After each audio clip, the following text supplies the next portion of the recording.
hanging out with us today. We're going to our first location. This is Chris Haskins with the realestateroundup.com. Hanging out with Marvin today. What up, my brother? Hey, what's going on? Thank you for rolling with me. We've got some good footage for you today. First location is going to be, we're doing some brick work. If you're doing a rehab or if you've ever looked at a house, I'm going to show you what to look for when you're looking at a brick property. It's called angle irons that go over top of the windows. I'm going to show you how to inspect those. Second location is we're going to be meeting with one of my private lenders. She loaned me $35,000 a few months back, and we're going to be paying her off. Well, we paid her off last week actually to her IRA. I'm going to show you how we put all that together with the documents here. And Marvin's in for a special treat because you're getting hands-on. You get to ask some questions, and Marvin's going to ask some questions as we're headed to our next location. So let's go inside of, well, no, we're not going to go inside of this one. We're going to actually look at the guys working over here to see what they got going on. Okay. All right, guys, we're on site here. The brick masons are here. So one thing that we look for when we're looking at brick properties is cracks in the brick. And I'm not going to go over all of them in this video. There's so many different things with footers, foundations, stress cracks. But today, what I learned a few years ago is the cracks that appear midway up or above your windows or above your garage. Let me show you how you spot them.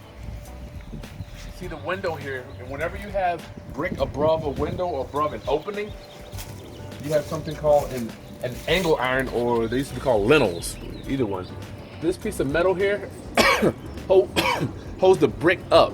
And by the way, all you guys that are commenting about my post-nasal drip cough, I can't help it. I've got post-nasal drip. That's what you got to deal with. So what happens is, back in the day, they didn't have galvanized metal or steel. So this piece of metal here, about an 1/8 inch thick, starts to rust, and it starts to literally expand. And as it expands, you see here, it raises up the entire side of the brick. The reason I know this is because I live in a brick house, and my whole side of my house had raised up about 2 inches. So I had a 2-inch gap, and I couldn't understand why. I thought my foundation was sinking, but no. It actually comes from these angle irons here rusting out, because they go right about back in here and they start raising up the brick. And it's truly amazing how much weight, because this weighs, you know, hundreds of pounds, and it just can raise that brick right on up, and it can start getting water in and really messing you up. So what we're gonna do here today, I'm gonna show you how they're doing it. They're taking a couple of these bricks out, popping these angle irons out, and putting in new ones. You can see we got galvanized steel here, and they sprayed the edges so we don't have any problems where they cut it. So this new angle iron here will go up in there, just slide it in, and I'll show you one that he's done on the other side of the house. Let's take a look at it. You can roll, Mark. All right.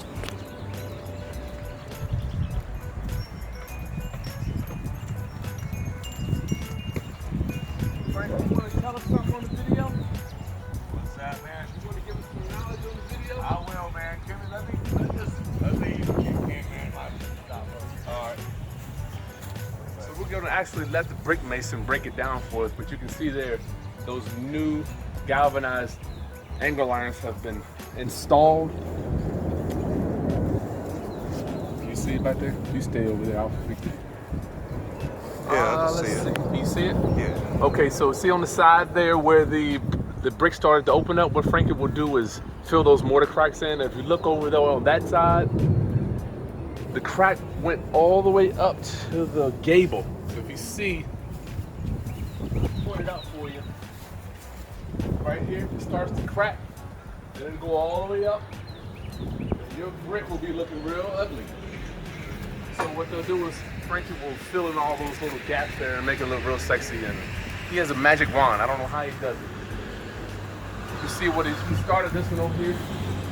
They pull those bricks out, and then he'll chip them out real easily and nicely. So what Frankie would do is use the same brick. I mean, he'll get all around there and put that same brick back in there. Really a master at it. Here's the old angle irons here. You can see them starting to rust. Remember I was telling you the edge? So this whole piece here will start to raise up. And I'm telling you, I've seen them up 2 inches just rusting out. We started over there. Yeah, we started. I started over there, Frank. Okay. I got the before, and this is the after. Right. And this is the man, Frankie. How you doing? How you doing? Frankie is, you got the magic hands, bro. How long you been doing this, by the way? 30 years. Good God Almighty. It's the only thing I've ever done. My daddy taught me all of that. a young man. So tell me what's going on here, Frankie. Well, as you can see, you can't see the crack as well anymore because It fell down. Once we took that angle iron out of there, and it was able, the rust had lifted it up, and you can see on the other side how that crack is, it's actually separated. But here, Come on over here, come back, Marvin. it's come back together, and you have a crack right here that goes up all through here. I And you see can it. still see a tiny bit of separation, but before I removed that rusty angle iron that you I just saw seen, that crack was actually about a 1/4 inch thick. Wow. So You that know, has fallen. And then once we took that rusty angle out there, that came right back together. You could barely tell that Wow. it's even That's a crack amazing. there. But we'll grind that out and tuck that back in real good. Very nice. So as an example for the other So it'll side, look like that when you're done? it'll look like that when it's done.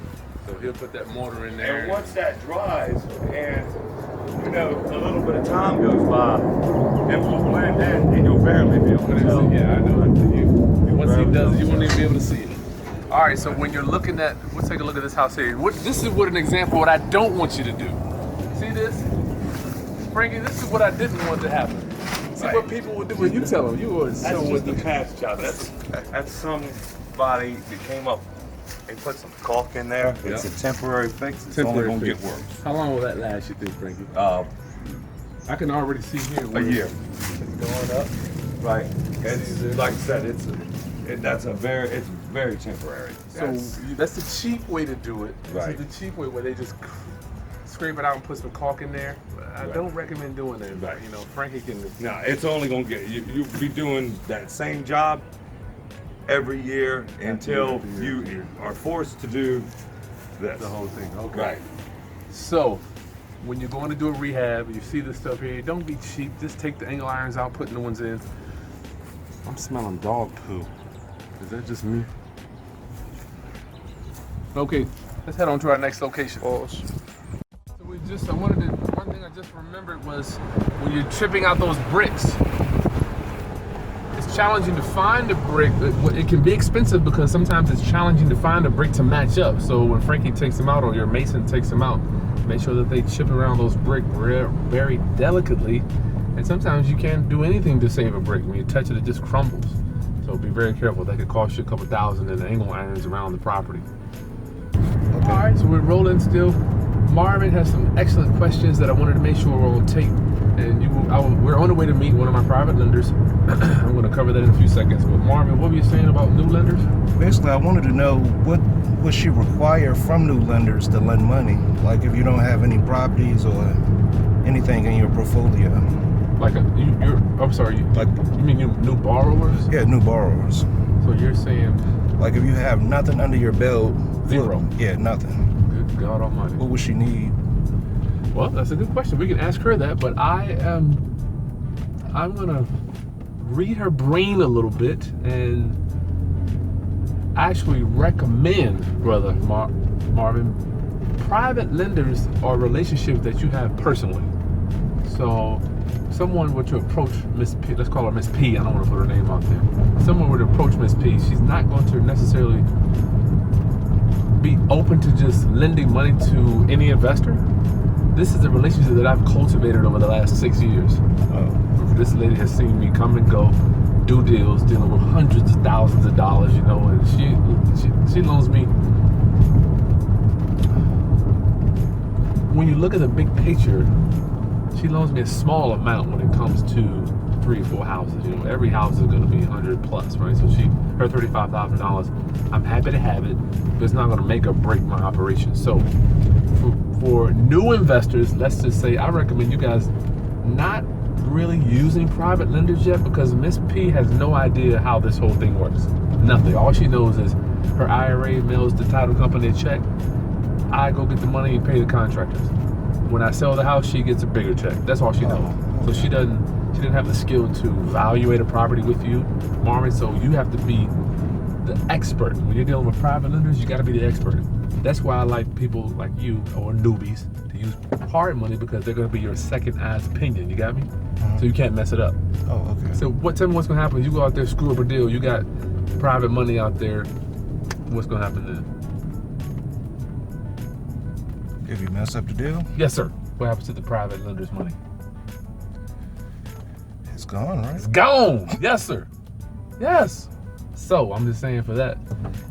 Go ahead. So when you first started, did you ever mess any private lenders' money up? I didn't have private money when I first started, brother. Hard money? I was using hard money, yes, sir, and bank money. Did you ever mess up when you first started? Like mess up your money? Good point. I could not do that. The reason being is because the lender, the bank, and the hard money lender have systems in place that will protect you, brother. That's why I call it a second eyes opinion. When you're dealing with private money, there is no second eyes opinion. Hard money and bank money, you're going to have protocols and systems in place that are going to prevent you from screwing up. They're going to make sure that you're buying the property below market value, because they're going to have their own assessment or valuation of the property. Where if you're dealing with a private lender, ain't nobody going to say, hey, Marvin, are you sure you're buying that at the right number? You showing you got a 60% discount? There is none of that. You are the expert. When you're dealing with private lenders, you're the appraiser, you're the realtor, you're the contractor, you're everybody. Oh, okay. Yeah, because I had got it mixed up, because private money is basically people you meet or know and stuff, and hard money and bank money is basically from companies. I had got it mixed up when I first asked you the question. Yeah, brother. So when I started out, I used bank money and private money. That's a good, no, bank money and hard money. That's a great question though, brother. Because a lot of newbies, right? They're like, everybody wants private money. Yeah. But it ain't for everybody, dog. It's not for everybody. Basically, unless you know what you're doing. Well, you know what you're doing. Yes, you got to know what you're doing, but you need some expertise or some houses under your belt before you go out there and screw up somebody else's money. If it's your money, I don't care. You can lose your money all day. I don't mind that. But I don't want you using these. Like Miss P's 70-something years old. Yeah. I mean, I couldn't sleep at night if I were to mess her money up. It's kind of like my parents or my grandparents. So I don't want to mess other people. Before I had access to this type of financing, Brother Marvin, I told myself I'm going to have the utmost integrity. I'm going to treat people with honesty. I'm going to do what I say I'm going to do. That's the three things I live by. So, as long as you do that. So how many deals did you do before you decided to use private money? Private money. Well, not only did I not want to use it, I didn't know what the hell it was. I didn't know that you could go borrow somebody else's money and just flip a house. I thought you had to use a quote-unquote lender, right? Mm-hmm. I thought you had to go to the bank. I didn't even know that there were people out there that you could tap into what we do is we tap into people's retirement accounts. And we pay them a high rate of return. How many deals did I do using bank hard money? Man, it had to be 20, 30. Shit, I didn't like it. Did I pay the bank and the hard money people a lot of money? Yes. And I still use hard money, Brother Marvin. I won't not use it, Why you didn't like it, though? It's expensive. You're going to pay points. You're going to pay high interest rates. They want to do an appraisal. You might have a processing fee. Like one guy I know, he charges $750 just to process the loan.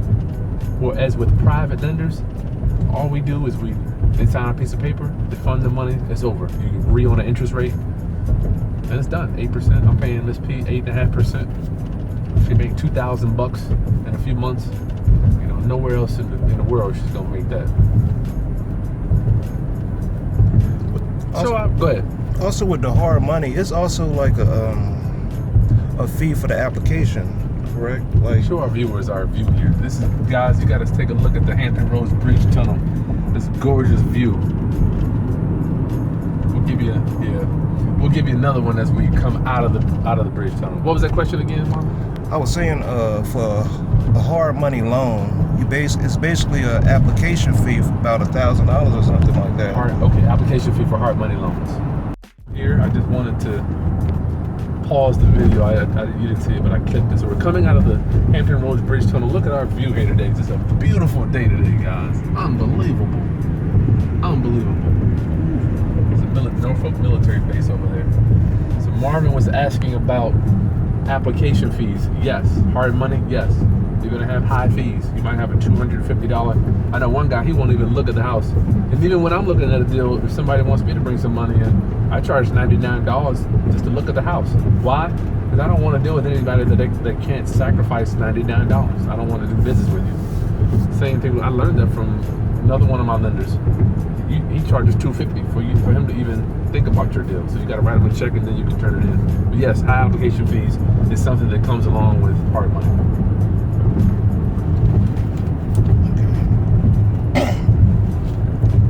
And I also wanted to know, how do you beat procrastination? Because you know most people want to do it, but procrastination kills most people's dreams.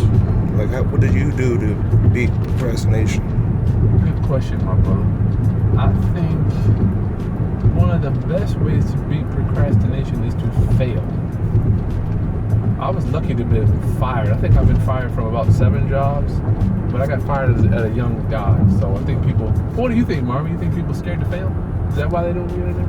Yeah, I think they'll play a big part. Yeah, part scared. Most people don't like to fail. But you're gonna screw it up, Marvin. I did. You know, when I first got in, I wanted to master.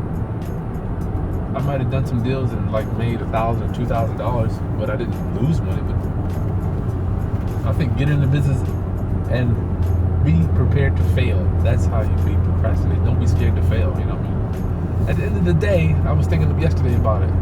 If you don't do this shit, you stay broke. If you do it and you mess up, you go back to being broke. So either way, I mean, you're in the same boat. If you don't try, at least you tried. Yeah. So Marvin, we were talking about liabilities and assets. As Marvin's talking, I'm hearing him say some gold nuggets that you gotta hear on the way to meet our lender. You're talking about assets and liabilities. What were you saying, Marvin?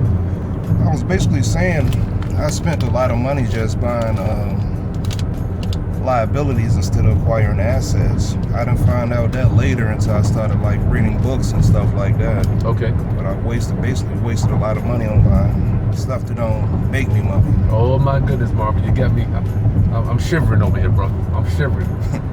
What you're doing, I think a lot of men do when you get money. I don't know how much money you've had over your life, but as a young age, we spend money on things that Don't mean nothing. don't mean nothing, dog. And then you look back and you say, if I would have taken that money and sunk it into a house, right? Mm-hmm. So what would you like to, for our viewers, Marvin, what would you, let's you're 30 what? 34. Marvin's 34. If you could rewind a little bit, what would you do, Marvin? What would you recommend to our viewers to do? Pick up a book and educate yourself. Educate, yeah. So you know the difference now. Before I didn't know the difference. you don't even know what the difference between a liability and an asset was. No, I didn't know that. I didn't either. Who the hell? You're not born knowing the difference. One, the definition of a liability takes money out of your pocket, goes down in value. 2, asset puts money in your pocket, goes up in value. It's real simple. Yeah. But the kicker of it is, Marvin, that we get to choose which one we want to buy, right? Yes. So I'm so glad that you have come to the realization that you want to buy assets instead of liabilities. Just unveiling that little bit of wisdom can help you move forward. So, how old was you when you first started real estate? Okay, when I first got into the real estate business, I was 28 years old. And if you get my book, you can get my book on Amazon. I'll tell you the whole story. I had been in the music publishing business for about 4 years. Got all this money, hundreds of thousands of dollars. Spent it all. Doing the whole traveling, money, drugs, drinking, partying. Stupid. And then I realized that this is not the life that I want. Then I bumped into Robert Kiyosaki's book. Well, actually, somebody gave it to me. And I said, I'm done with this. I'm going to build something. So 28 years old is when I met Robert Kiyosaki. I didn't meet him. I read the book. And got I was wholesaling, Marvin. I just wholesaled because I didn't have any money left. So wholesaling. I did get some more publishing checks coming in. So I took that money and I started buying my houses too. And been going ever since, man. Now here I am, got houses paid in full, dude, and it's weird when I wake up in the morning, I'm like, man, I remember years ago when I didn't have any houses, you know, and I'm like, shh. So Rich Dad Poor Dad was your first book that changed the way you look at things? That one, Rich Dad Poor Dad, and Who Moved My Cheese is another one. That was a good one too, but yeah, I gotta say, Rich Dad Poor Dad, I gotta give him props, man. Even though I don't really like Kiyosaki because he's always selling me some crap. Yeah, he But sent me a lot of emails too. yeah, he always want to sell me something. I'm like, dude, teach me something that I can use. I don't want to think no more. I need some moving parts. That's where I come in. But yeah, Rich Dad Poor Dad, dog. He That was did. what changed. He helped me understand the difference between assets and liabilities also. Good. Cash flow quadrant. Yeah. And you know, he didn't even invent that, man. He took it from somebody else. He bought it, actually. I didn't know that. Yep. When he talks to it, he's dropping knowledge, man. But that's what changed me, bro. Okay, class, we are here at Miss P's house. I told Marvin I would explain to him what's going on and what we are doing. Miss P loaned me $35,000 a few months back. I'm here today because I need to, well, she didn't lend it to me. Her IRA loaned it to me, right? What we did a few years back, Miss P contacted me and she said, Chris, I got an IRA, but I'm not getting any money. My IRAs ain't making no money. I mean, her IRA wasn't making no money. So, what we did was we converted her traditional IRA, all right, into a self-directed Roth IRA. And today, what we're gonna do, this is a release. We paid her loan off last week, and you can, I'll flash it on the screen for you. You can see here, let's go over it real quick. I'll flash it up. So this is the initial date here. The amount was $35,000. That is my trustee there, name of the title company, description of the property, and the note holder. You see her, we use Equity Trust Company. I'm not gonna give you her account number. But all this says at the top is a certificate of satisfaction. That's all this is. It's putting the general public on notice that we paid this loan off. Her original loan was $35,000 and we paid her like $37,000 back. And what I'm bringing over here today not only is the release for her to sign so the title company can pay it off, but here is the equity trust documents, her IRA documents. What we do is we fill them out for her because she doesn't take the time to fill this stuff out. All she does is approve it and then sign it. So we'll go inside and let her look at it. She's gonna bless it, and I'll show you the amount. I'll show you this too. So we borrowed $35,000 and we paid her back $37,370. So let's go inside. Let me make sure she's cool with it, okay? Marvin, I'll be right back. All right, guys, we're here with Miss P. How you doing? We're gonna get her to sign off real quick, and we'll ask you some questions. You got a pen, Miss P? Come on in. You need my driver's license? Oh yeah, I got to take a picture. So we have to do a notary. Blah. This is the certificate of satisfaction. This just says that's when I borrowed the money. That's how much I borrowed, and that we're paying it off. You're swearing that I paid this loan off. And that's all we need to do. Just Are you sure? let me make sure this one is sworn off for me to print that. Yeah, this is where the notary. That's you right here, right there. Yeah. So you sign up for Equity Trust. All right. This is the note here. The DOI from Equity Trust. Same form. This is just you, your name, account number, normal processing fee. That was the original loan amount. That's what we paid back in there. Closed a week ago. Approximate sale price there. And they changed them. You don't even have to sign these anymore. No, You have to sign the third page. They don't do that anymore. This page is just blank. That's it. Remember how you used to have to sign every page? Yeah. I guess they got rid of the document. No, wait. You don't want me to sign it, huh? Well, give me that money. No, Today's not date today. is, you can put the 29th. Ha. Ha! Let's see, custodian. All right. That's it. All right, Ms. P, I wanted to ask you, just for our viewers, why do you enjoy, or why would you lend me money? So people, they watch me all the time. Why would they like lending you money? Because you helped me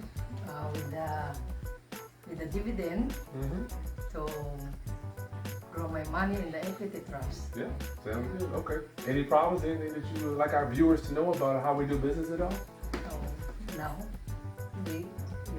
I earn money with you. So All right, everybody's happy. You see that smile? That's all I care about. You know, I need a referral. So this is Miss P, and this is how we do it, guys. She's a private lender, and all right, is that it? yeah. Okay. Marvin, Let's roll. Okay, Marvin, I wanted you to meet Miss P, being a client, but you asking me about maybe doing deals. Oh, seatbelt. Maybe doing deals with one of my private lenders or another private lender. Wow, you got that thing clean. Yeah, I wanted to know, like, how did you meet her? Okay, let me get to the how did I meet Miss P. But when you hear her talking, you know, she doesn't care about ARV, Mayo. Yeah, just as long as she getting her money back Yeah, that's and a all little I- more. There you go. That's all I care about. They don't know nothing about no appraisal. She wants to know, Chris, when you bringing the money back. That's it. So, for someone to ask me, hey, can I do a deal with a private lender? I mean, I don't know if it really works like that. It's the relationship that she lends me money based on believing in me. But how did I meet Miss P?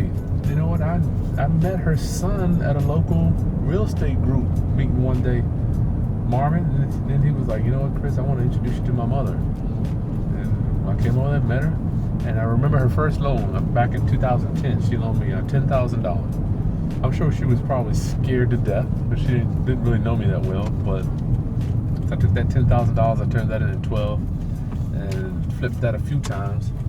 And then I remember that I didn't use her money for a while. She called me, she wants to know, how come you didn't call me to use my money?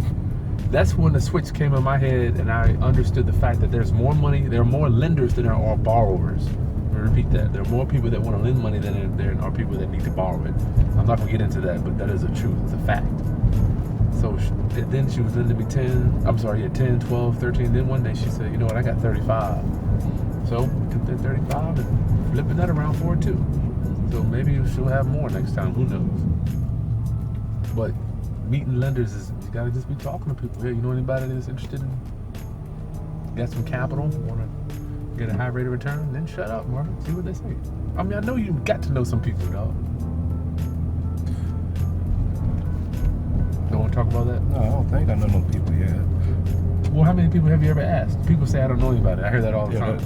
But You how know many what? people have you really? That might be the problem right there. I haven't asked nobody.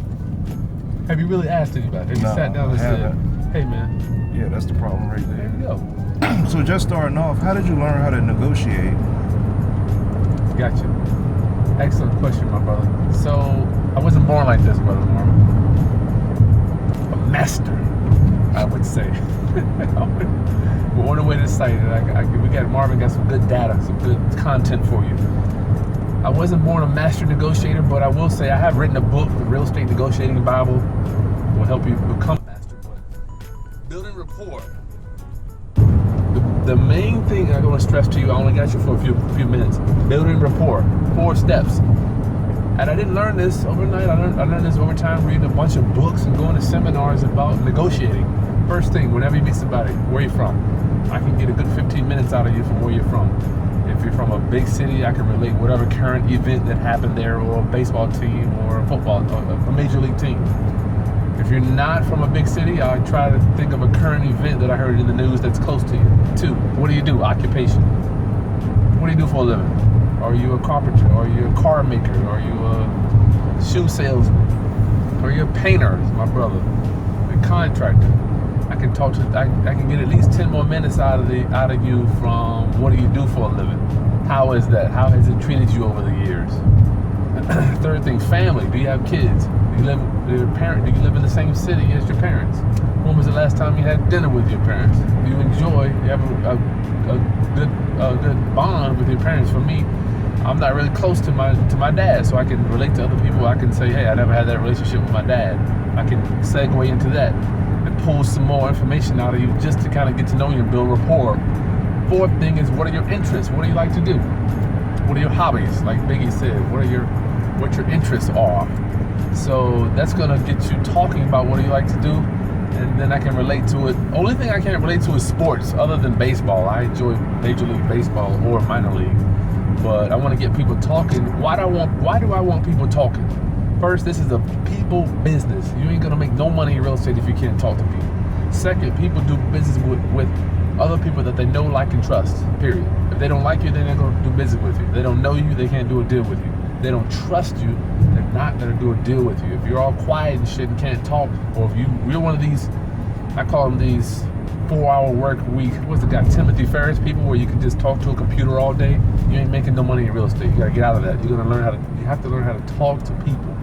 So this is a people business. The only way you're gonna get a deal is if another person signs the title over to you. Period. It's the only way. If you're looking for a lender, somebody's gonna lend you some money. The only way that they're gonna lend you some money is by you interacting with them. What do you think, brother Marvin? Yeah, I agree. Anything else we got? Not at the moment. I just had a problem doing communication. I just always thought you was outgoing. I didn't know you had to read the books to learn the stuff. You did say that. You thought I was born a master. Yeah. No, sir. I used to be, believe it or not, man, I used to be scared to talk to people too. Then I realized that the majority of people I talk to, they're more messed up than me. I'm messed up. But I'm here to tell you, if you think your problems are bad, you ask somebody about their problems, and oh boy, you can get some stories. I remember my worst one so far. I met a lady that had a flesh-eating disease. Her mother had a flesh-eating disease, ate up her whole side. You know, wow. Just listening to people. All you have to do is listen to people's problems, and that'll get you. But I've read tons of books and went to seminars on how to converse with people. I didn't know. I wasn't born like this. Oh yeah, I wanted to tell you, I did not, like Beyonce said, she woke up like I woke up like this. I did not wake up like this. I have over time culminated and learned things to become this person, my brother Marvin. You got me? Yeah.